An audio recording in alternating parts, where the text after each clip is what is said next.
Hello, Archie Dunlop here with Talking Astrology with Archie on Tuesday, March the 25th, 2025. So it's been announced that there are going to be federal elections in Canada at the end of April, and so I thought in this video I would have a quick look at these elections.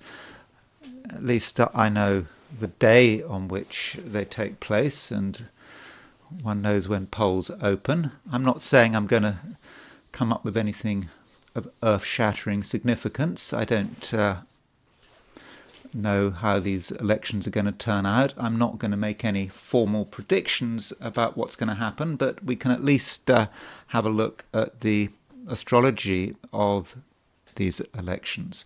But before I look at Canada, I want to consider the astrology and the I Ching for today, which is Thursday, March 25th, 2025. Usual reminder, if you enjoy the video, I'd be very grateful if you were to like it. If you're not subscribed, I would be happy to have you as a subscriber. So here is the positions of the planets at noon today, Tuesday, in New York. And the moon is firmly in Aquarius, right in the middle of the sign, at, in New York time, 13:54 Aquarius. So it doesn't really matter where your time zone is today. We can say that the moon is in Aquarius, and the moon is therefore in an air sign. And so with an air sign, there is a certain levity and a certain emphasis on thoughts, and we don't have to take things necessarily too seriously. Although the moon is in Aquarius, you could say that Aquarius is the most serious of the three air signs. It is fixed, so moon in Aquarius has definite ideas about the way things should be done, and there may be particular concepts about what is the best way of doing things. So there can be a little bit of stubbornness with the moon in Aquarius. Now the moon in Aquarius is making a trine to Jupiter, and that trine to Jupiter, you could say, is the day's main aspect.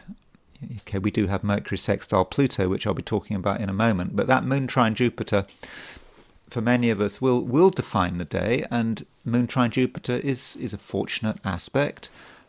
The moon is definitely helped by Jupiter, and there can be a sense of enthusiasm and optimism and positivity, a general view that things maybe are getting better, and if we want to put something into action, now might be a good time to do it, though we shouldn't forget that it is a waning moon.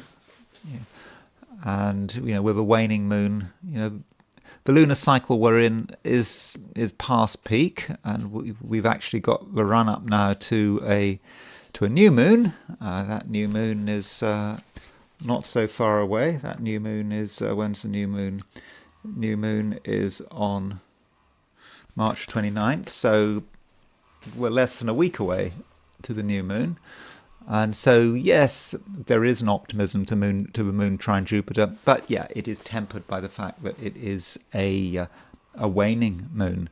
And really, that's pretty much it, at least from a perspective of New York. If we set the chart for New York at noon, if we were to turn to the chart for Sydney at noon, Sydney, Australia, as a representative of Australasia and Eastern Asia, at noon, the moon is earlier in the sign, and it's sort of moon is at 5 degrees Aquarius, making a conjunction to Pluto.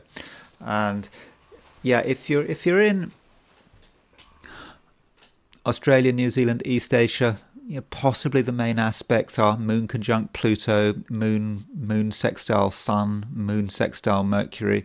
So that moon trine Jupiter is really not going to take effect until late in the day, late evening, and there's still a sense of positivity here because the moon is making favorable aspects.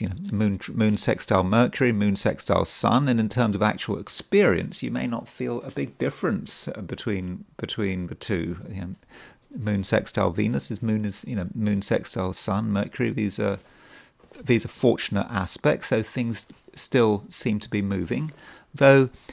With that moon conjunct Pluto in Australasia, there's a certain intensity to the day which may not be quite so apparent in the Americas. But I wouldn't have said there's a huge difference between the general experience of being in Australasia and being in the Americas. And then there is the heliocentric picture. Well, actually, before I talk about the heliocentric picture, there's actually one aspect I have forgotten. Let me just go back to the standard the chart for New York. That is the fact that Mercury is making a sextile to Pluto. So Mercury is at 3 degrees 40 Aries, making a sextile to Pluto at 3027 Aquarius. So this Mercury sextile Pluto, which I think is going to affect all of us, is an aspect that certainly doesn't do us any harm. If we use that Mercury sextile Pluto, it's an aspect that can be very persuasive, and if we are using words and arguments, we have a chance to get our point of view across, and at the same time, we might have powerful thoughts about how we can change things, but in a constructive way. It is a sextile. Sextiles are about effort, but constructive effort. And if we put in the effort, then the universe is going to help us get to a result. So if we want to be persuasive, if we want to get people to change their minds, then I think we can. And also, we shouldn't underestimate the power of our own thoughts and the ability to work things out. So if we're alone today, or if we're not worried about what other people are doing, and we're not worried about trying to influence and manipulate, then we can work things out in our own way with this Mercury sextile Pluto, and I think come to some very useful conclusions. And turning to the heliocentric view, putting the Sun at the centre of the solar system, and we continue to have this conjunction between the Earth, Venus and Mercury. And as I was saying yesterday, I think that this Earth-Venus-Mercury conjunction should work quite well. We got Venus on the Earth-Mercury midpoint, and so it is a time when many of us are able to express ourselves. We can talk about things that are important to us, but even if we're not obsessed by important matters, we can still get on. And that Earth-Venus-Mercury conjunction, it's sort of widely trine Pluto. And so, that does give us the idea that we can communicate with people, we can have an influence, we don't have to be ignored if we don't want to be ignored.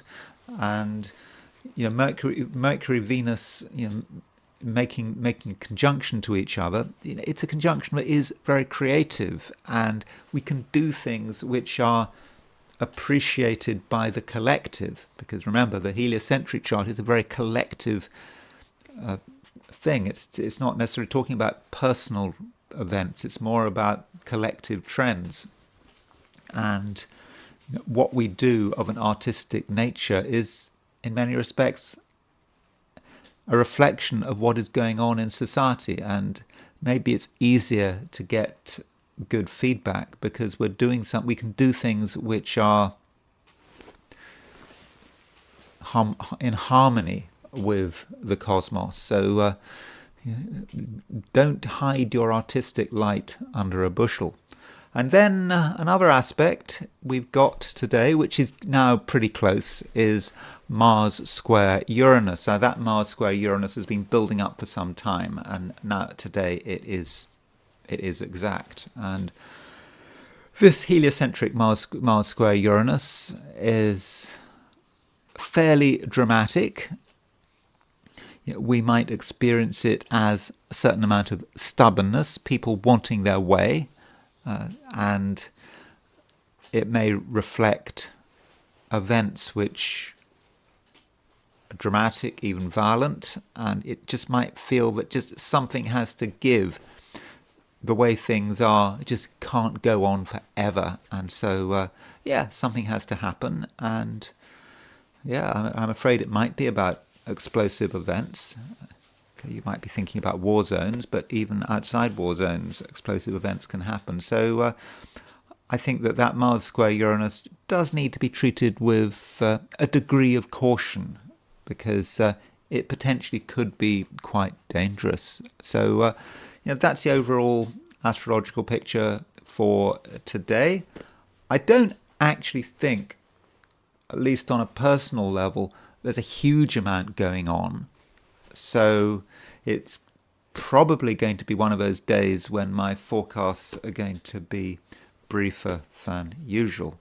But anyway, let's see how things work out. So these are my forecasts for the 12 signs for today, which is Tuesday, March the 25th, 2025.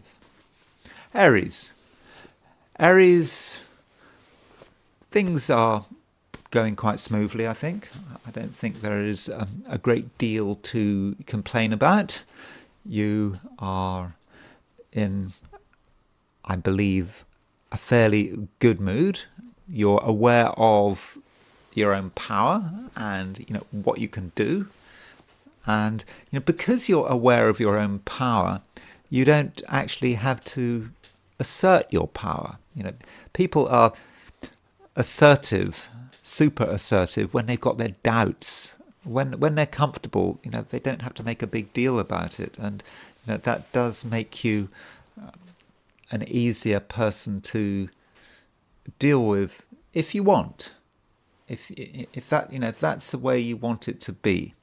Though we can't help but notice that Mars is square Chiron. So the question is, what do you do with Mars square Chiron?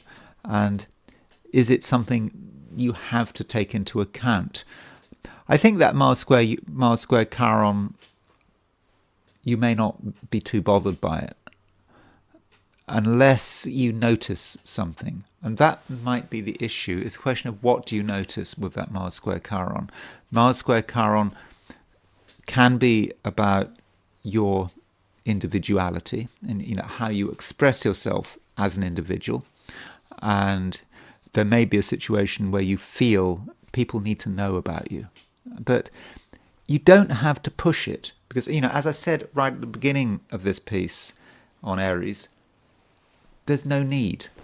The moon is trine Jupiter. Everything can be easy. You have power. You have control. And because you have power and control, there is no need to make a big fuss about it.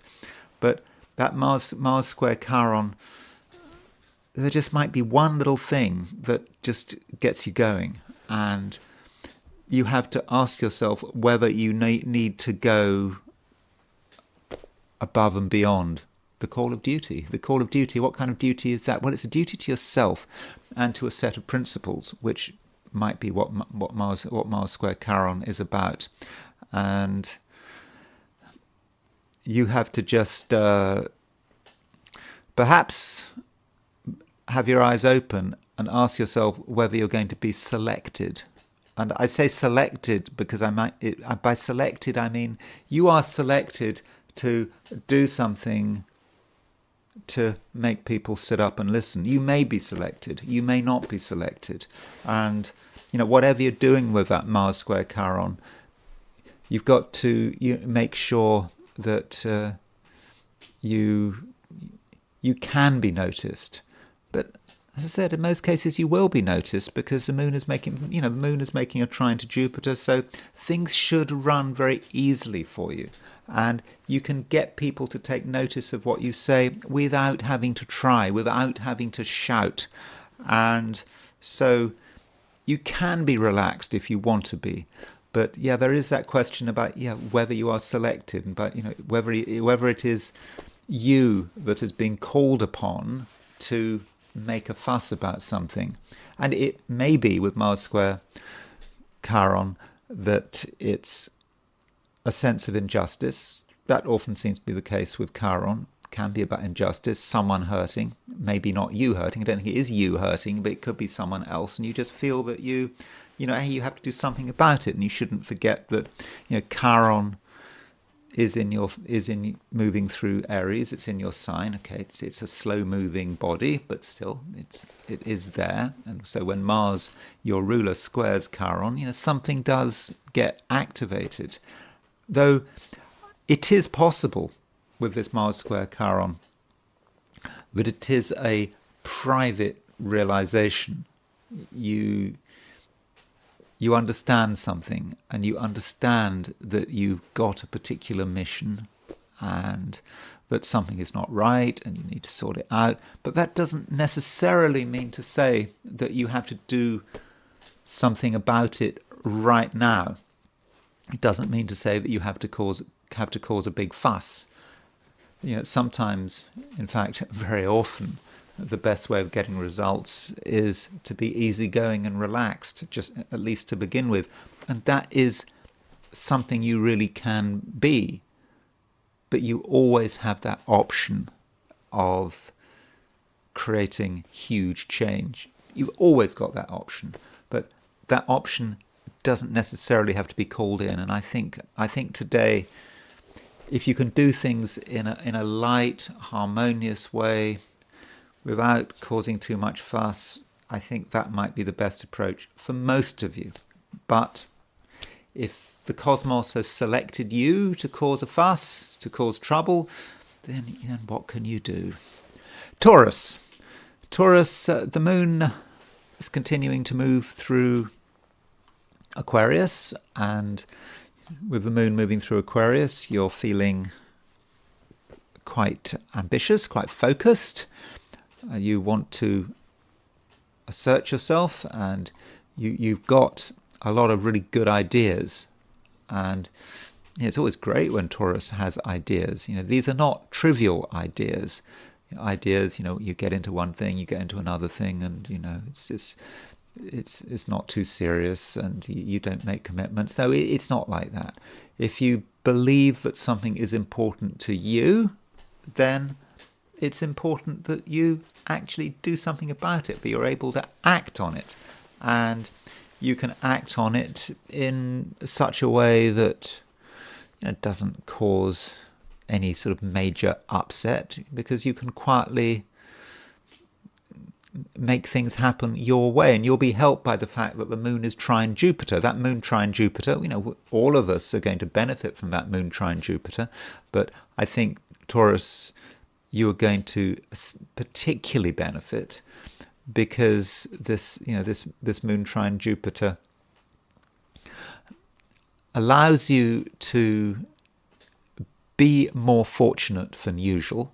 And if you decide that something is important and you start to put effort into it, then you will very quickly be rewarded and also perhaps appreciated. And this would especially apply if you're working today, if you have a job or a business. I think that this moon trine Jupiter gives you, a powerful sense of what is possible. And it's not a bad day for sort of asking for things.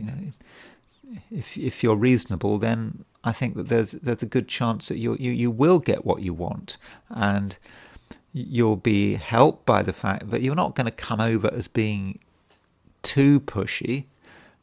Not really. You don't have to be pushy. You can just be yourself, and there are some things you might want to hold back, and it's fine to hold things back. Venus is in Aries, it's retrograde. You don't have to present the whole Taurean self to the outside world in order to get what you want, because I think in most cases, you are going to be successful, and I don't think you're going to offend anyone or create suspicions. Yeah, you can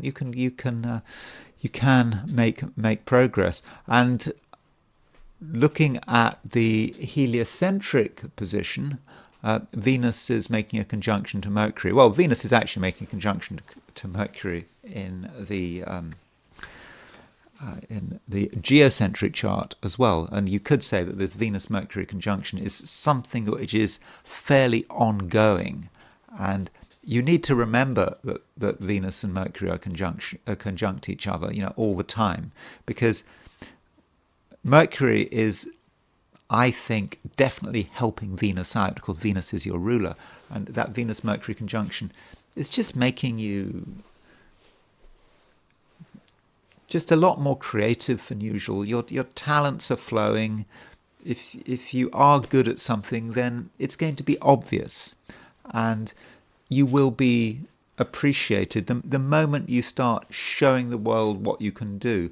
And while I've just said that there are some things you don't have to be open about, if we're talking about your abilities, then you have to be quite clear about them. It's not a time to be shy. And this would particularly apply if you're trying to get something. For example, if you're trying to apply for a job, or you're at an interview, you're in a situation where you're trying to impress. If you are in that situation, then don't be too modest. There is a certain inclination to hold back on things, but there are certain things which really need to be communicated. People need to know what you're able to do, and I think today you can really demonstrate that very effectively. In fact, not just today. This whole period we're in, over the next few days, just don't keep everything to yourself, because people need to see what you can do, and they will once they understand what makes you unique. Then they're really going to want to know more about you. Gemini. The main aspect today is probably a sextile between Mercury and Pluto, and this Mercury-Pluto sextile I would have regarded as being pretty good. It certainly makes you stronger, more powerful, and more competent, and you have a certain focus to you, which is going to be appreciated. You're not going to be all over the place. I suppose some Geminis can do that. They can talk about one thing, they can get into another thing, and they don't give themselves a chance to shine sometimes, because they keep switching from one thing to another. But with Mercury making a sextile to Pluto, you can be very definite, and you can carry a certain amount of power in terms of what you say. Your words carry weight, and I think that includes your written words, your spoken words. So if you have to communicate by email or by letter, your choice of words will, in most cases, be pretty good. And it's not like you have to say a great deal. It's just a few words is enough to get the attention you need. And also, we have a trine aspect between the Moon and Jupiter. It's a very easygoing aspect, that Moon trine Jupiter. And Moon trine Jupiter does give you a certain amount of luck. And the more open-minded you are, the luckier you are, because you don't have to just focus on things you know about from the past. New experiences, new information, new ideas are becoming available, and you shouldn't discount what other people have got to offer. You have your own ideas, which are pretty good, but you haven't got the solution to everything. And if you listen to outside ideas, perhaps what other people are talking about, you may realize that there are some really interesting possibilities out there that can be taken advantage of.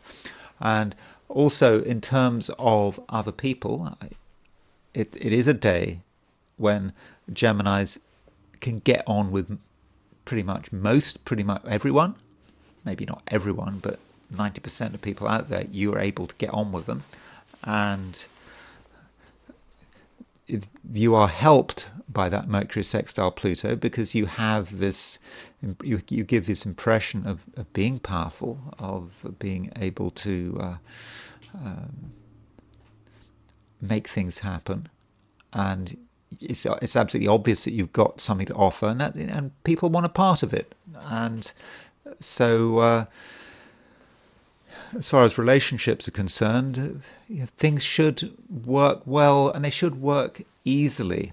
And if possible, Aries, you should have a busy social life. Try not to spend the day alone. Remember that both geocentrically and heliocentrically, Venus and Mercury are very close to one another. Venus is a planet of relationships. Mercury is your ruler. They're close to one another. So that means that you and another person, have got a lot to offer each other. And so, it would be a bit of a shame if you were to spend the day alone. But if you do spend the day alone, that has its consolations. Mercury sextile Pluto is about the mind, or at least it can be about the mind. It's about the Gemini mind and what Gemini can do when it just concentrates on one thing to the exclusion of everything else. If you're in that situation, then you can make some important discoveries, and you might actually realize something for the first time. Something really clicks, and you get a real feeling for your own power and your own agency, thanks to the sextile between Mercury and Pluto. Cancer. Cancer, the moon is in Aquarius all day, and with the moon in this sign, you are taking things quite seriously. You know that there is a right way of doing things and a wrong way, and you're not really in the mood to compromise. You know you're right. You're fairly sure about that. And so if you are right, there's not really much of a need to change anything, is there? And the more you think about it, the more you feel something, the clearer it is. Yet you shouldn't totally discount what is happening out there in the world. The moon is making a trine to Jupiter. That moon trine Jupiter, I would have said, is pretty fortunate, and you can be fortunate through gentle engagement with the world out there. But we're not really talking about new things. We're talking about old things. And I'm saying that because the moon is waning. So we've got a new moon, in about 5 days' time, 29th, is that right? Yeah, the 29th, March the 29th, we've got a new moon. And so the lunar cycle has established itself. We know what this lunar cycle is all about. And what you're trying to do now is you're trying to integrate things you've already learnt. The time for learning new stuff, I'm talking very short term, by the way. I'm not talking about anything beyond this lunar cycle, but the time for integrating new stuff has ended, and or rather the time for discovery has perhaps ended, and you have what's in front of you, and you're just trying to work it out, and it might be a little bit of a puzzle, but with that moon trine Jupiter, I think that there is a good chance that you're actually going to be able to solve that puzzle and be able to work out what the best approach actually is. And you're also going to be helped by the fact that Mercury is making a sextile to Pluto. So, Mercury is in Aries. And for some Cancerians, Mercury in Aries is about you're thinking about where you want to go, you're thinking about your ambitions, and you want to present your ambitions, and you want to be understood. That is very important to you. And Mercury sextile Pluto just gives you a little bit of extra power, and also allows you to sort of tune into something which is quite deep, which is very personal, but it is also something that you can bring out into the open in a way that is just completely unmissable. And you just give the impression, just through the things you say, that you are serious, and you will get the support and recognition that you deserve. One other thing, Cancer, is that we have a square aspect between Mars and Chiron. I should have mentioned this Mars-Chiron square in my introduction in this video. I sort of missed it, but it's very much there, that Mars square Chiron. And don't forget that Mars is in Cancer. It's in your sign, obviously, and Chiron is in Aries. Aries, high profile sign there. Now, that Mars Chiron square may be quite individualistic. It's not really about following the crowds, and I would see that Mars Chiron square as relating to the maverick aspect of Chiron, wanting to do things differently. You're not someone, at least at the moment, you're not someone who just wants to follow the established way. You have particular ideas about how you want things to be. And you certainly want to communicate that, as I discussed already when I talked about, Mercury, being in Aries, Mercury sextile Pluto. You can articulate that, but it's more than that. I think it's actually quite important to you. And ask yourself what makes you different and why it's important to be different right now. And while you're quite capable of being reasonable and harmonious, you don't want to be polite just for the sake of it. And with Mars square Chiron, you just might have to do something which can't wait. And it is different. Not everyone will approve, but if it's got to be done, it's got to be done. And you may also feel with Mars square Chiron a sense of duty, possibly because someone else is in need of help. If anyone needs help, needs assistance, then Cancer, you're very good at providing that assistance. Particularly if it's a kind of assistance where you have to go out on a limb, where you have to do something slightly dramatic. If that's necessary, then you can certainly do it. So do think about this Mars Chiron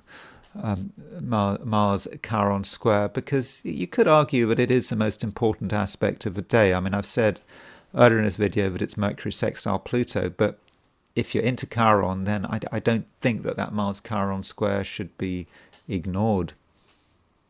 Leo, Moon continues moving through Aquarius, and it makes a trine to Jupiter. That Moon trine Jupiter is fairly easygoing, and I think with that trine you should find that things are relatively just straightforward.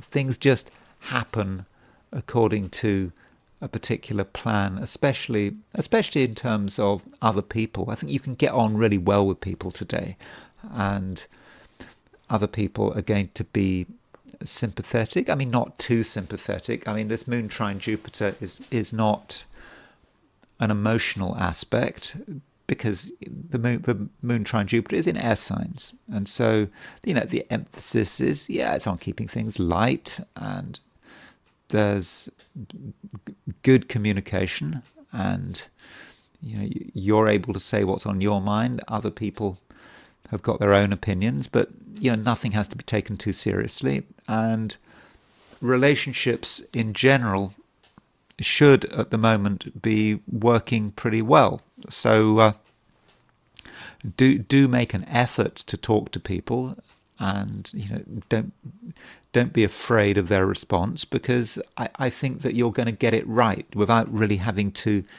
think too much. Though it's not a time to be worrying about your own power and your own ego. That's looked after.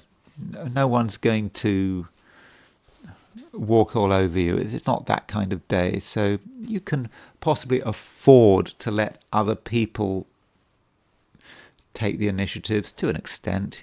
Let other people say what they feel like. Maybe other people can create plans. You might want to fit in with these plans. There's nothing at stake, or very little at stake, I don't think.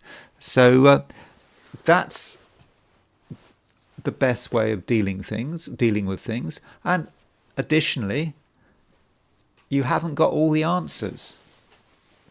There are still things to learn, and this is a time, Leo, when you should be learning. However much of an expert you are, you could always know more, and you could always get a larger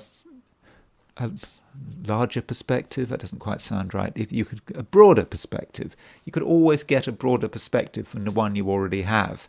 And Mercury sextile Pluto is going to allow you to get that perspective. And if you look at what's happening around you with open eyes, without prejudice, you may feel that you're being challenged, but challenged in a way that is very constructive. You just know that you haven't got the answers, all the answers at least. You've got a lot of the answers, but not all of them. And this makes you realize how wonderful and complicated the world is. And by broadening your horizons, even if you might be complaining about broadening your horizons a little bit, you might to begin with, because you kind of thought you got it sorted out, but then you see that there's something else to take into consideration. But that shows you how wonderful life is and how complicated it is, and there's no need to stop. You just need to be part of that process of constant self-development. Virgo, Mercury is your ruler, and it is making a sextile to Pluto. And this sextile to Pluto is arguably quite personal. There are things you want to do in your own way, and you have ideas which are quite unique, and you don't necessarily want to share these ideas. And one reason for that is it may feel like it's work in progress. You're still trying to understand how things work, and if you were to discuss them now, tell people what was on your mind, you might sound confused because you're still trying to work things out. And having that approach is probably absolutely right. And if you can prepare yourself, then prepare yourself, and preparing yourself means being aware of where the gaps are, and there are gaps. And so hard work on yourself, and not being satisfied with second best, might be the right approach. And also we have a trine aspect between the moon and Jupiter, and this moon Jupiter trine allows you to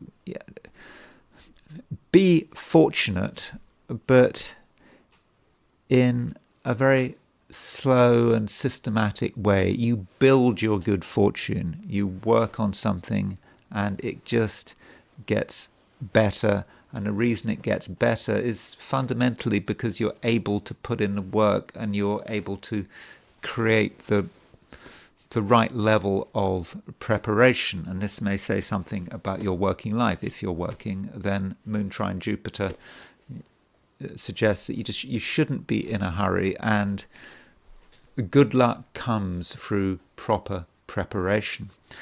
Additionally, we have a conjunction between Mercury and Venus. Now, this Mercury-Venus conjunction is kind of ongoing because we've got Mercury and Venus both retrograde, geocentrically.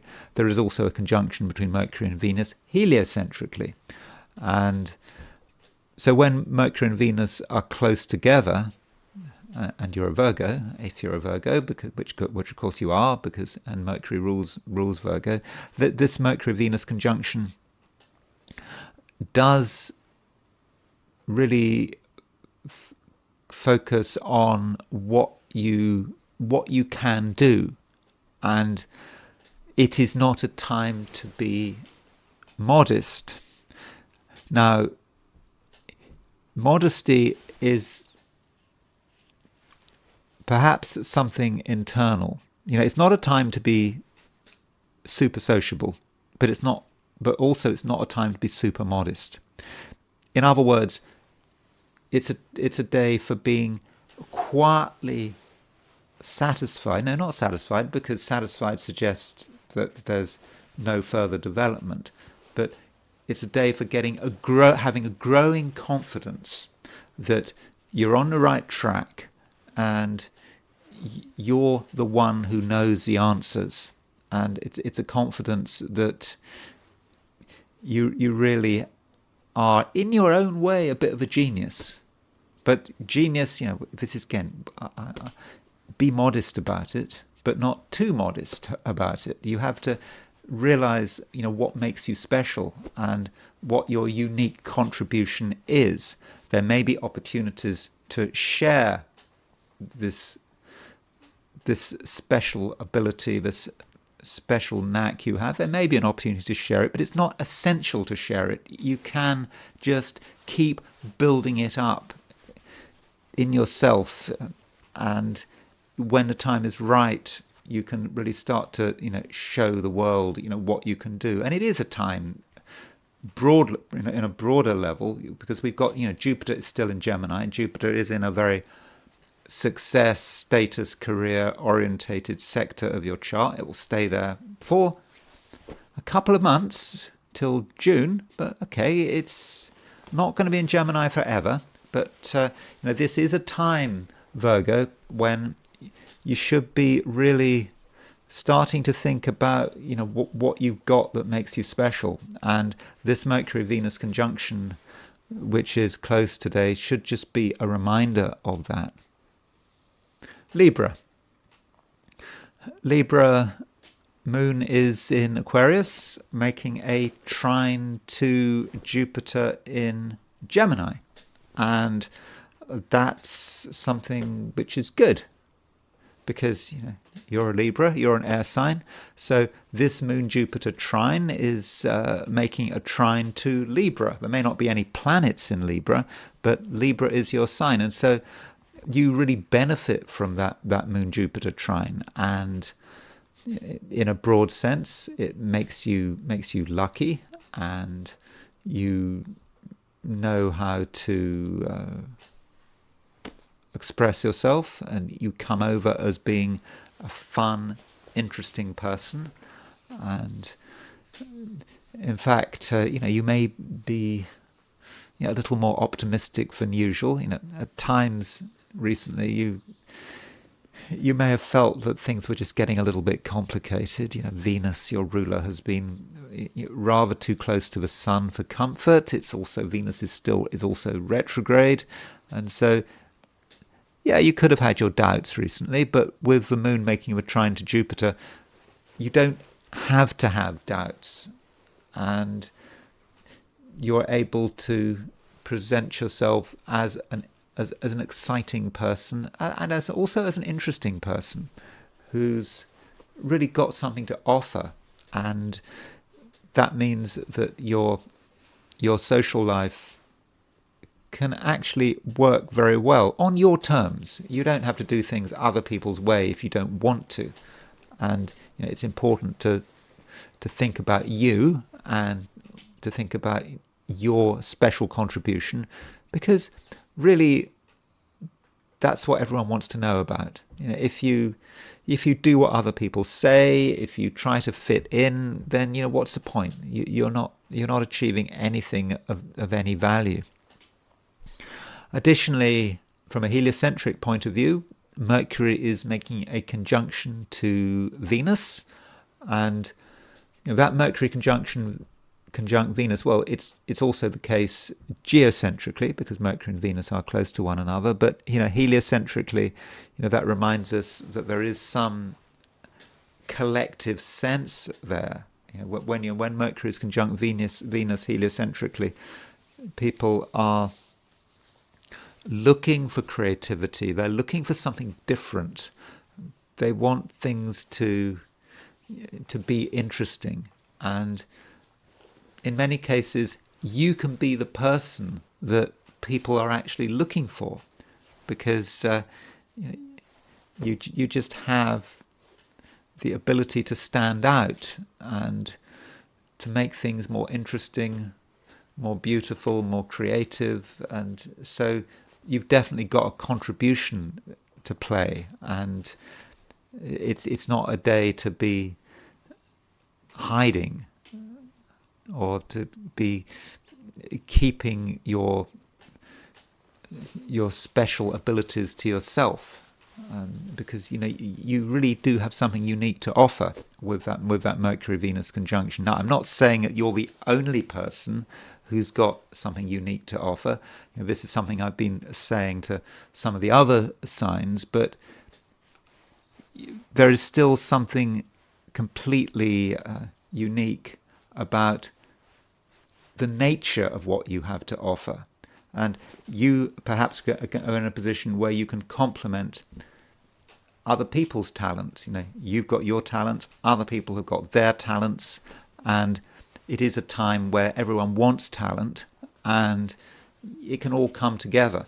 And that can make, I think, for quite an interesting, fun day where you don't have to worry about being someone who you're not, or trying to please anyone. Yeah, you can do your own thing. No one's going to be upset. No one's going to judge you.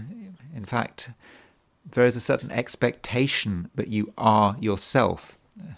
The universe expects it of you. So be an individual, and you won't go too far wrong. Scorpio. What is the main aspect today? In the sort of introduction to this video, I suggested that the main aspect was a sextile between Mercury and Pluto. But really, the main aspect today is a square between Mars and Chiron. And Mars is your ruler, and this square to Chiron does emphasize your individuality, and it also reminds us that one of the key words associated with Chiron is the maverick. And so with Mars, your ruler, square Chiron, you may feel that you have to do things differently. You may not want to do things differently, but you might nonetheless feel a certain obligation to do it like that, because if you just do things in the same old way, nothing is going to be achieved. And sometimes you have to make an impression. You have to be shocking, and it's not a time to just match other people's expectations. Yeah, people have expectations. Society has expectations, and we can run our lives according to scripts like little robots, but that's not for you. And with this Mars square Chiron, there is a challenge to do things differently. And what is the challenge? Well, the challenge is that you do want a certain amount of stability. That's important to you. And sometimes it feels like the best way to get stability is to just not rock the boat, to give people what they want, behave in a way that is completely expected. But that is, I don't think, the right approach. Certainly not the right approach today. And Scorpio, if you feel you have to do something differently, if you have to risk getting a criticism, then that might have to happen. And you will not be doing it in a casual way. This is not like just random buffoonery. Sometimes people just behave in an exaggerated way because they want attention, and it doesn't mean anything, and it's just stupid. But this is far deeper than that. It's because you have to, and there may be a sense of obligation, moral obligation, if something is wrong, and you feel that anyone's being treated badly, or that something is being neglected, or people are complacent. Sometimes you just have to make a fuss, and that is something you're going to be very good at doing. In the process, you could be very disruptive. You could be disruptive to yourself and your own plans, but maybe your own plans were not flexible enough, and you now have to accept the fact that you can be a maverick, not just can be a maverick. Perhaps you should be a maverick. That aside, Scorpio, you have a strong sense of who you are and who you are not. In fact, it might actually be connected with that Mars square Chiron. By making the decision to take action, you are defining yourself. But whatever you do or don't do, you do have a strong sense of who you are, and you're helped by the fact that the moon is trine Jupiter, and you may notice things, or things might happen over the course of the day which are fortunate. And it's not just about making a gain, it's about having a realization, quite a deep realization, that something is true. And with this realization, it reflects back on you, and it just makes you feel that you're on the right track, you're in the right place, and your perceptions are correct, and that should be quite life affirming. You're not doing anything wrong, you are doing things right. Sagittarius. The moon is making a trine to Jupiter, and that's always a good thing from a Sagittarian viewpoint. Jupiter's your ruler, and when the moon is trine Jupiter, you're able to be yourself, and you can tell everyone who you are, and you don't have to hold back, and it's just easy.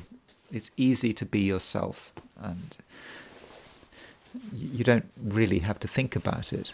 Although with moon trine Jupiter, you are capable of doing a lot of thinking, a lot of talking. You can talk about just about anything, and you will have a certain intellectual flexibility that I think other people will appreciate. And additionally, Sagittarius, you get a sense of what makes you unique.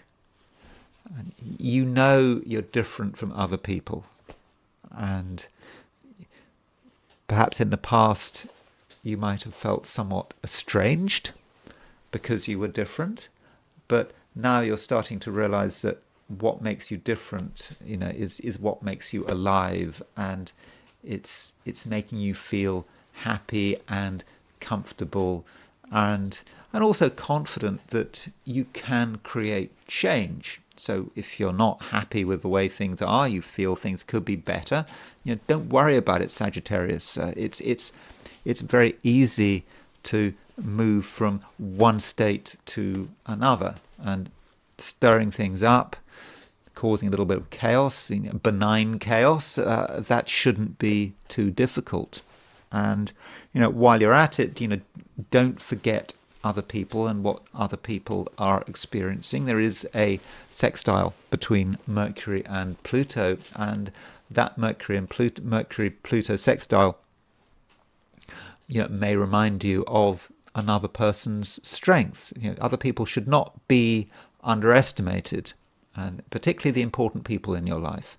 They have got their own power, and if you give them a chance, they've got important things to say. They've got powerful things to say, and you should listen, and you should take advantage of other people's opinions and also other people's creativity. There is a Mercury-Venus conjunction at the moment, both geocentrically and heliocentrically, and you haven't got all the creative answers, and some people do have an added input, and so do take advantage of it. And people are prepared to share. People are very generous with their time, and so don't feel, Sagittarius, that you have to do everything on your own. You can do a lot on your own, but why not make the most of things and just make the most of everything and everybody around you? Capricorn, the moon is still in Aquarius, and the moon makes a trine to Jupiter. And Capricorn, I think that's a good aspect, and it makes for a day which can be profitable and successful, quietly successful. So if there's anything you want, there's absolutely no reason why you can't get it. You don't have to make a big fuss about it. In many cases, you just have to ask, or you just have to make sure that you're properly prepared. Preparation does matter, and if you're a typical Capricorn, then your preparation is going to be excellent, and you'll have everything in order, and in that sense, you will be creating your own good fortune. And like yesterday, Capricorn, there is something about you that is really very positive. Some people are negative, and some people have their worries, and Capricorns can not just be dismissive of other people's ideas. Sometimes, you're not going to be today, you're not going to be dismissive of other people's ideas. So Capricorns, they're quite capable of being very down to earth, and that can be quite difficult if you're dealing with a Capricorn. When Capricorn wants to bring you down to earth, they really can. But also, you can be dismissive of other people's concerns, and that is something you're going to be quite good at today. You listen to someone worrying about something, and you just dismiss it in a few words, and that's something you can do, and that means there is this continued optimism going on today, and as soon as someone scratches the surface of you, that optimism does start to reveal itself. You know that things can get better. Even though you're aware of all the problems, especially global problems, you're aware of all that, but you know there's a way through. And if you're honest about it, then that might be might represent a plan of action, something that definitely can be done, and you perhaps shouldn't hold back. So if you feel there is a solution, maybe you should talk about it. Maybe you should tell people about it, and don't necessarily underestimate anyone. You might feel that certain people are not able to see things through, perhaps because you're influenced by how they've behaved in the past. But it might be a time when you should be giving other people a chance. And in certain cases, Capricorn, you could stir things up. And that is because of this square between Mars and Chiron. And this Mars square Chiron, it could affect you because it's in cardinal signs, Mars in Cancer, Chiron in Aries, and of course you're a cardinal sign, you're a Capricorn, and it may be that by telling people things that you can get a reaction, and you can sort of encourage them, and in a way you can be a maverick at a distance. So you can almost turn another person into a maverick. You know what buttons to press, and you can encourage someone to be an individual. To also, you can encourage someone to get angry, and I mean that in a completely favourable sense. Sometimes people need to get angry, and they need to be pushed a bit before they get angry. But that is something you can do, and that might be really good if you're an activist or a campaigner and you want to stir things up. Of course, it's a slow process. You know that. You of all people know that. But your influence today, it might not be obvious to begin with. But if you make the effort, you can have a big influence, and you can make things happen, and you can push people into taking action. And you could say that requires a certain amount of responsibility. I mean, you have to think it through. Action for the sake of action is not necessarily a good thing, and people could get hurt. So you have to have some responsibility there. But Capricorn, you are a lot more influential than you realize. Aquarius, things are looking good. You feel happy, optimistic. Things should go your way. Certainly things can go your way if you have the right attitude. So really make an effort to make the most of everything around you, and you're certainly going to be helped by the fact that the moon in Aquarius it's in Aquarius, still moving through your sign, and it's making a trine to Jupiter, and that trine to Jupiter is fortunate. It allows things to move, and it means that if you make the slightest of effort in any direction, things should happen. So don't hold back. If you think you'd like to try something, then give it a go and see how far things can move. So that positive attitude is really going to see you through, and other people are likely to pick up on it. So if you make a special effort to be enthusiastic, then your enthusiasm will be obvious, and also it will feel appropriate. Maybe not everyone is as positive as you are, but does that matter? They may be able to pick up on your positivity. Now, I am slightly wary about being so positive because life can be difficult, and not every Aquarian is guaranteed to have a positive day. Now, that might seem completely contradictory, but I'm trying to be realistic here. I think symbolically for Aquarius, things certainly look good symbolically, and I'm inviting you to take part in that symbolism. And if you feel you don't want to take part in that symbolism, well, I could say, well, that is your choice. Or what you could do, Aquarius, is try to concentrate on your unique way of looking at the world. Even if you are feeling completely negative, still concentrate on what makes you different. And it's not a time to be following the crowd, and you just do what's important to you.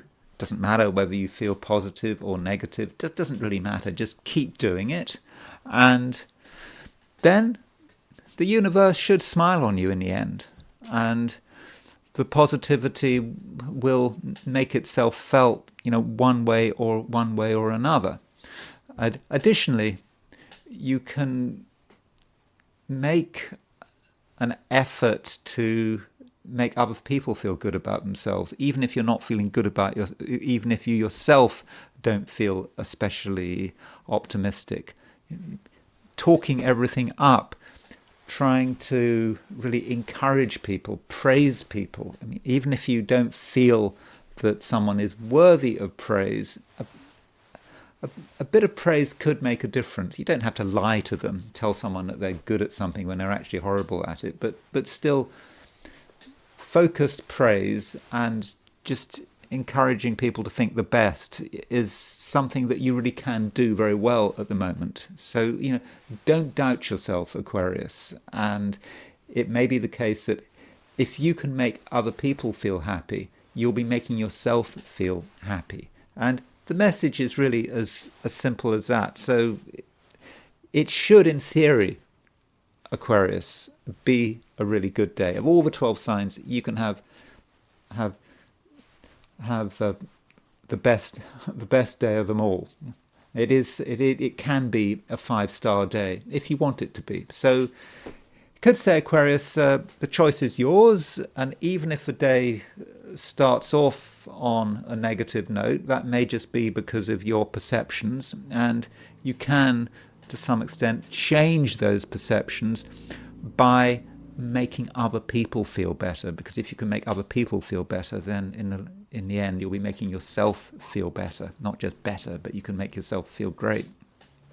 Pisces, you don't have to be everywhere at once. You can just decide that you want to do one thing, stick with it, and not feel any pressure. It's not a day for feeling obligation. I mean, the obligation may exist, but it's nothing you have to give into. And it might be best if you just tune into the rather relaxing energy of the moon being trine Jupiter. Moon trine Jupiter. Jupiter is your ruler. Moon trine Jupiter is an aspect that is fortunate, but it's an aspect in your case that doesn't require you to do anything special. You can be comfortable in your own setting, a setting created by you, and you don't have to worry too much about what anyone else is doing. And in that calm, that special calm that only you can create, things might actually happen. You might have an inspiration, or it could just be a realization. You realize that something is changing, that something is happening, and you feel good about it. And it's representative of the future, and you just start to see what is possible, and you don't have to tell anyone about it. There is no obligation today. And if you just want to, let things run their course, then there's absolutely no problem there. Though if you are with certain other people, I do think that you can benefit. Mercury is making a sextile to, sorry, Mercury is making a conjunction to Venus. It's also making a sextile, Mercury is making a conjunction to Venus. It's also making a sextile to Pluto. And with that series of aspects, Mercury sextile Pluto, Mercury conjunct Venus, I think certain other people could be helpful if you give them the chance. You don't have to give them a chance, because it's not a day when you have to do anything. But if you feel you want to take advantage of something, perhaps in a financial sense, getting another person's help might be useful. And with Mercury sextile Pluto, there are a couple of people who are powerful, and they're prepared to give you some of that power. So even if you yourself aren't prepared to take the initiative, it's actually possible that someone is prepared to take the initiative on your behalf. So through someone else's actions and through someone else's power, you can certainly benefit. On the downside, with Mercury sextile Pluto, some people do have a way with words, and they can be influential if you allow them to be. And that may not always work in your favor. So don't allow yourself to be persuaded into doing something you don't want to do. It's a completely unnecessary situation, because today is a day when you don't need to have anyone around you, I don't think. But if you find that someone tries to impose themselves on you, someone knocking on your door, someone giving you a cold phone call, something like that, people can be surprisingly persuasive, and there's some danger that you fall into that trap. I don't think you will fall into that trap, but I think that was just something I had to alert you about. And those are my forecasts for the 12 signs. And now I want to consider things from the viewpoint of the I Ching. So I ask the question, what is Tuesday going to be like for those watching the I Ching section of this video? And the first hexagram I got was hexagram 11, peace. It's a very fortunate hexagram, and everything is in the right order. We've got the 3 unbroken lines at the bottom, the 3 broken lines at the top. It's not a hexagram, but it's top heavy, and things are just moving. If there's a space, there'll be movement. The good will follow that space, and heaven is on earth, earth is on heaven, and earth is in heaven. Everything is moving. Everything is in the right place, and that may reflect the fact that the main aspect today, arguably, there are different aspects that you could say are main aspects. It could be Mercury sextile Pluto. It could be Mars square Chiron, but it could just be Moon trine Jupiter. Moon trine Jupiter is a very straightforward aspect between traditional planets. It's a fortunate aspect. Moon is in Aquarius, Jupiter is in Gemini. It's a nice aspect, and that tells us something about this hexagram 11 piece, that things are moving. Greg Winkup, in his translation of I Ching, he translates this hexagram as flowing. Yes, things are moving, and we can make things move, and we can facilitate this movement. And one way we can do this is by making sure that we associate with like-minded people who are on our wavelength. And it's also important that we don't have any prejudice, class distinctions, other distinctions. People can get on with each other from all sorts of backgrounds, and there's just a natural cooperative vibe, and we appreciate that no one is perfect, and we accept people for what they are, and so the day really starts off well with this hexagram, but nothing lasts forever. And this hexagram, because we have got 3 moving lines, it moves to a second hexagram. And that second hexagram, unfortunately, is hexagram 39, which is obstruction. So it suggests to me that the day starts off very well, and we take things as far as we can.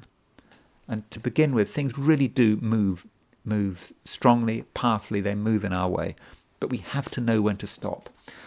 And at a certain stage, we won't be able to go any further. An obstruction means that suddenly advance becomes impossible, and we either stay where we are or we retreat. There's too much resistance, and this needn't be a bad thing, provided we just accept the whole thing as a process. So take things as far as you can, and you can take things a long way. And you're going to be supported by the environment. Perhaps this moon trine Jupiter is going to really symbolize how easy things are. But just don't be complacent. Be aware of how things change. And just in the end, the rate of progress will start to slow down. And then you'll realize that you can't go any further. And then stop. You can be happy. You've made the most of what's on offer. But if you go further, then that's where the problems might be. So just don't go further and things will be fine. And now I want to look at the Canadian elections. I must make it clear that I have not made I'm not making any predictions at the moment, at least, about how these elections are going to work out. Also, when you're talking about Canadian elections, you're talking about the complexities of Canadian politics, and it's not just about 2 parties. You've got coalitions, and you've got different personalities, and there are regional complexities. And I've not gone into this. Maybe I will in a later video when I've sort of thought about it a bit more and read a bit more about it. But I just wanted to look at these Canadian elections purely astrologically. So I really must make it clear I'm not going to make any forecasts, and I don't know anything about Canadian politics. But what we do know is what the positions of the planets are on April 28th when the election is going to be. And let's have a look at when they are. So I've taken the opening of the polls in Ottawa. I appreciate that the polls do open earlier in some parts of Canada, in sort of on the Atlantic, but I don't think that the time is necessarily especially important, particularly with elections, and so. Don't necessarily take the ascendant too seriously. I've gone for Ottawa because that's the capital city, and I believe I might have got it wrong, but as far as I could see, the polls open at 9:30 a.m. And this chart may just give a general indication about what's going on. So it's just after a new moon. So if you're going to have an election, you could say having it after a new moon is not such a bad idea, because a new moon represents a new beginning. It's a waxing moon. So whatever happens as a result of that election, whoever wins or loses, the new prime minister, or maybe it's going to be the existing prime minister, the new government is going to form at the beginning of a lunar cycle, on a waxing moon. So that is the first point to make about that. Venus is making a conjunction to Saturn, and it's conjunct the North Node. So that tells us something about the environment in which the election is taking place, there is something difficult there, and that Venus conjunct Saturn may say something about the economy and people's concerns. And Venus and Saturn are moving towards a conjunction of Skeet, that fixed star associated with accidents and disasters. So it's not necessarily an especially easy time to be having this election. Now, the moon, when we look at the moon, we should be looking at the moon's next aspect.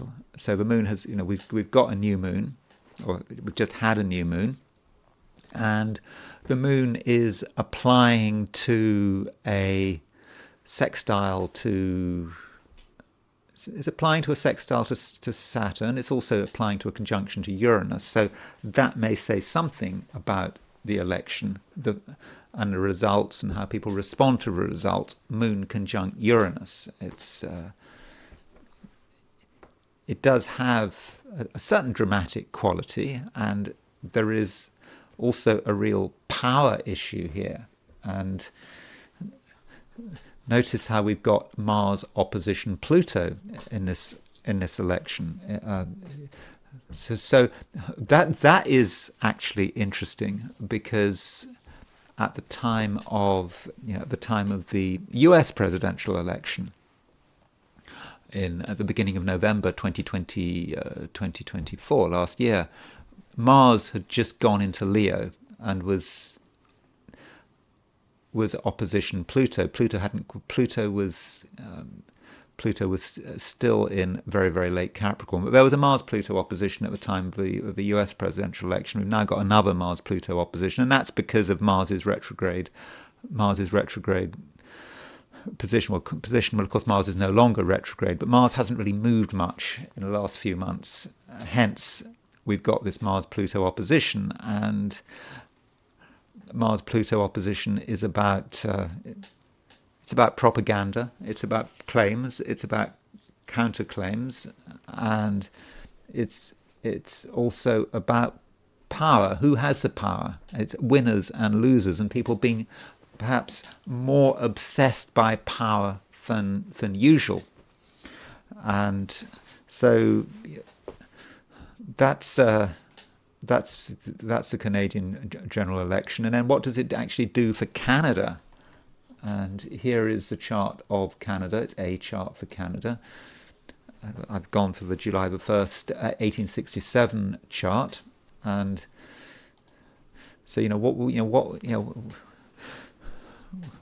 does it feel like for Canada? What's Canada experiencing? Well, one interesting thing is that there's something we don't know about the election that hasn't been experienced yet. And the fact that this election has been called when Neptune is in Pisces. But when the election actually takes place, Neptune will be in Aries. And so that is a big collective difference. I really want to put up a video about Neptune and Aries over the next day or two. I'm hoping I'm going to be able to get that together. So Canada was born, got its is it Dominion status when Neptune was rising at 15 Aries. And of course Neptune, so in fact Canada is coming up to its first Neptune return, because Neptune takes, I think, around 165 years to go round. So we're coming up to the 165th anniversary of Canadian independence, or Canadian Dominion status. And of course things have changed since 1867, but there may just be a feel for that Neptune there, and additionally, if you take the Ottawa time, maybe one shouldn't take the Ottawa time, but if you take the if you take the opening of polls in Ottawa, which is the Canadian capital city, 8 degrees, you've got 8 degrees 33 Cancer rising, and Canada has a conjunction between the Sun and Uranus, at 8 degrees Cancer. So there is maybe a certain Sun-Uranus feel to it, and this Sun-Uranus feel the Sun-Uranus nature of Canada may really be coming to the surface now. That might be Sun-Uranus. You could say that Sun-Uranus is Canada's urge for independence. Of course, Canada has its independence from the UK, but now its independence is supposedly being threatened by Donald Trump. I don't know how seriously to take that, though, but it is a backdrop to the election. You've got Trump's tariffs and also Trump's ideas about Canada being the 51st state. I don't get that entirely, because why would Canada just be a 51st state? Couldn't it? What about all the provinces? Couldn't it actually be the 51st, 52nd, 53rd? Couldn't it just add another 5 states to it? But I don't think somehow the Republicans would really want to have Canada as part of the US, because that would change the electoral balance, wouldn't it? It might actually make it more difficult for the Republicans to take control if they had to worry about senators from Canada, Congress men and women from Canada. That might just mess up the electoral balance. So I think the Republicans, when it comes down to it, they wouldn't want to lose control of Congress. So why would they want to have Canada as part of the United States? But still, if that 8 degrees 33 Cancer rising is a valid time for the election. Yes, I know that polls open before that in the Atlantic parts of Canada, but nonetheless, Ottawa is the capital city, so maybe the opening of the polls in Ottawa are important. And yeah, if it's 9:30, then that does emphasize Canada's Sun-Uranus conjunction. It's maybe an election about Canada trying to assert its independence. At least that's one view. The Sun-Uranus conjunction might just also be about trying to upset the status quo. And that's Canada. Jupiter, just remember, Jupiter is moving through Gemini. Canada has Venus and the Moon in Gemini. So over the course of this year, Jupiter's already conjuncted Jupiter's Venus. Jupiter will be going on to make a conjunction to Jupiter's Moon, and so there are possibly high expectations. And there is the Trump issue as well. So Trump is a theme in this election, and I think we can actually see why Donald Trump has become such a theme, and that is, and that probably has something to do with his Mercury. And here is the chart of the Canada in the middle. Here is Donald Trump's chart, and there's Donald Trump's Mercury at 8 degrees 52 Cancer. So Donald Trump's Mercury is on Canada's IC. It's also on Canada's Sun-Uranus conjunction. And I think that might just give us an idea about what Trump is doing and what Trump is saying. Certainly in terms of Canada becoming part of the United States, it's just words. I mean, that's all it is. That's Trump's Mercury in Cancer. But it is striking a chord, because Trump's Mercury is conjunct Canada's Sun-Uranus conjunction. So you could say the things Trump says are stirring up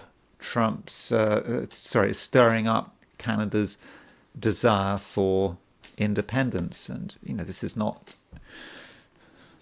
the first time that the United States has threatened Canada. Because the War of 1812, which happened before Canada's 1867 chart was valid. The War of 1812, one of the American war aims was to take chunks of Canada. I don't think it was necessary to take the whole of Canada, but that was an American war aim, which obviously wasn't successful. But so for a long time, Canada has been aware of its southern neighbour, and Trump, with his Mercury, Mercury, it just activates that Sun Uranus conjunction. So you could say that it's not particularly helpful. Additionally, Trump's Uranus is on Canada's Venus, so he certainly is able to stir things up. And then there is the issue of the two candidates, and I mean, there are more from two candidates. I mean, there are other parties. It's not just about Mark Carney and Poilievre, if I pronounce that right, which I'm sure I haven't. But here's Mark Carney's chart. I've looked at Mark Carney's chart before. I don't have a time of birth for Mark Carney. As far as I could see, no times of birth are available. Some people might have tried to rectify Mark Carney's chart by using events to indicate that to indicate certain planetary placements. I'm not comfortable with rectification, because if you actually look at the track record of rectification by looking at how, if you go to astro.com, you can see a few examples where a true time of birth has actually revealed itself, and people had made rectifications about it, and these rectifications had often been completely off.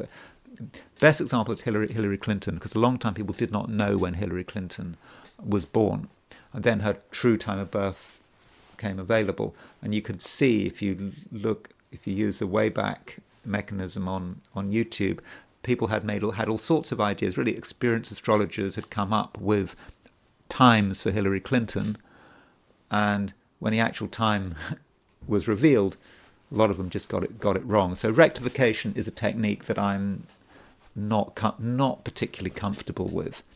And as far as I'm concerned with Carney,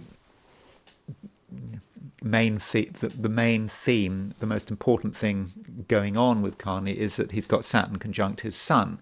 Now, having Saturn conjunct your Sun does not mean you're going to lose an election. Saturn conjunct your Sun can actually mean that you are going to be in a position of power. I mean, Carney became Prime Minister as Saturn was making the conjunction to his Sun. Additionally, with Carney has a Mars-Pluto conjunction. So with Mars-Pluto conjunction, the concept of power is very important to him. And if you look at his life, he's had a lot of power, certainly in an economic sense, being governor of the Bank of England, governor of the Bank of Canada, and it's kind of easy for him, isn't it? And then, one has to ask, has he been seriously challenged yet? And I do think that Saturn conjunct his Sun may be a serious challenge, though this conjunction transiting Saturn hitting his Sun is not just a one-off thing. By the time of the election, if we look at where Saturn will be at the time of the election, Saturn will be at 27 Pisces. So Saturn will have passed his Sun. So you could say, well, he's over it. So I don't think you can say, oh, he'll lose the election because Saturn is conjunct his Sun. Well, he's already doing pretty well with Saturn conjunct his Sun. But Saturn goes retrograde, and Saturn will conjunct his Sun over the course of the year. So if you look at what happens towards the end of the year, Saturn goes retrograde, and then right at the end of the year, sort of October, November, because we don't know exactly when he's born, Saturn will be. In fact, Saturn goes direct on the 28th of November, 2025 at 2509 Pisces. So that is really what we should be looking at, I think. It's not just about the election. So even if Carney wins this election, stays as Prime Minister, what you've got to look at is, what happens at the end of the year. And of course, there seems to be a trend in Western politics for prime ministers, leaders, presidents to very quickly become unpopular. With the exception of Giorgia Meloni in Italy, she's really survived. I mean, that's quite a chart. She has a really good chart, Giorgia Meloni. Maybe I need to look at Giorgia Meloni's chart again. I mean, she's a Capricorn. Maybe she can just deal with it all. Ben Pierre Trudeau, Justin Trudeau was a Capricorn, but he came unstuck in the end, didn't he? And so that Saturn at the end of the year is, maybe what we should be concerned at as far as Mark Carney is concerned. And though the resonance with that Mars Pluto is, there's his Mars Pluto conjunction, and the fact that Mars Pluto is opposition at the time of the election, he really is into this as a power play, and it might work for him. Also, he's got a Mercury return. So he's got his Mercury at around 13 Aries, and Mercury is making a return there. So that may serve him quite well. But we are looking at a chart where I don't have a time of birth, and I don't even want to speculate about a time of birth. Then there is his principal opponent, who is Pierre Poilievre. Here is Pierre Poilievre's chart, born June the 3rd, 1979. And he is a Gemini with a Venus-Mars conjunction in Taurus. And Poilievre, as far as how he is impacted by this, I mean, the Moon is going to be conjunct his Venus at the time of the polls opening, so that's certainly a good thing. I mean, that certainly helps him, and maybe we shouldn't necessarily see this election as a binary result. And is it even going to be a dramatic election? What is going to change in Canada if Poilievre becomes Prime Minister? Certainly, in terms of foreign affairs, nothing much is going to change. It's still going to be Ukraine, but so it's at the moment, I would have said, is somewhat difficult certainly for me to work out who is going to win in this election. I looked at the betting markets. Betting markets are sort of 50-50 whether or not Carney or Poilievre is going to be Prime Minister after the election. And when I was doing my forecast for Trump and Harris, I had times of birth for Trump and Harris, and that just made it so much easier. And for Poilievre and Mark Carney, I don't have times of birth, and at the moment I'm not in a position really to say anything about this election, at least in terms of its results. So this is an election I'm certainly going to have to sit it out, certainly at the moment. And also, I don't really have a feel for Canadian politics. I really don't know. I mean, I don't know in terms of trying to look at the news and my rudimentary attempts at political analysis. I don't in that sense, and I also don't know astrologically. I don't see a clear sign of disaster necessarily. But Carney should remember that Saturn is going to make a conjunction to his sun. I do not believe that Carney is going to, in the end, prosper. If he wins this election, he became Prime Minister. He was sworn in.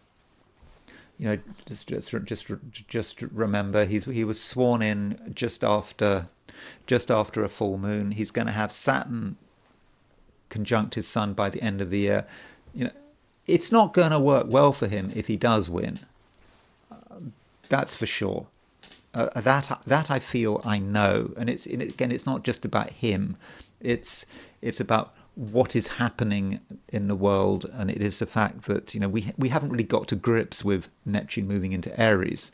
And he's had Neptune in Pisces, and Neptune transiting his Pisces planets, and he seems to have done quite well with that. But Neptune in Aries is going to present a whole new set of challenges, and I'll try to talk about that in another video. But my apologies for being so vague about the election so far. Maybe I'm going to be able to be a bit more definite in a future video, but right now I'm afraid I haven't really got much of a clue, but I thought I had to mention it. Anyway, that's all I've got to say for today. Thanks very much for watching. If you enjoyed this video, I'd be very grateful if you were to like it. If you're not subscribed, I'd be super grateful if you were to subscribe. If you want to buy me a coffee, there's a link in the description, and I will talk to you again tomorrow.